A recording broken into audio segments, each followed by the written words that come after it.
mūsų žvilgsnį tolyje, radom ko ieškojome, jau geriau nėra, spindinti akių šalia, tai fantazija. Sveiki atvykę į įėjimą. Taip, įėjimą, kuris keičia. Aš nežinau, ar jūs žinote, bet jeigu tu eini ilgiau negu 20 minučių, tavo ne tik kūne, bet ir galvoje prasideda skirtingi procesai ir tu tampi geresniu žmogumi, kuris keitiesi. Tai šiais metais, arba šį rudenį, ėjimas tapo visiškai rekordiniu. Mes turime daugiau negu 20 000 dalyvių, kurie keliauja 5, 10 arba 25 kilometrus. Dar turime apie 1500 augintinių, kurie irgi drauge įveikia trasą.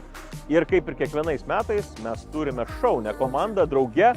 Tai yra Rimanto Kaukėno paramos fondo komanda, kurie daro be galo gerą darbą ir suteikia mums visiems galimybę aukoti ir prisidėti prie jaunųjų kovotojų, kurie kaunasi su savo sunkia liga. Tai labai ačiū, kad esat, labai ačiū, kad suteikėt galimybę prisidėti prie to ir mums šiek tiek, ir visiems mūsų dalyviams. Tai dėkui, kad keliaujate drauge. Kai tik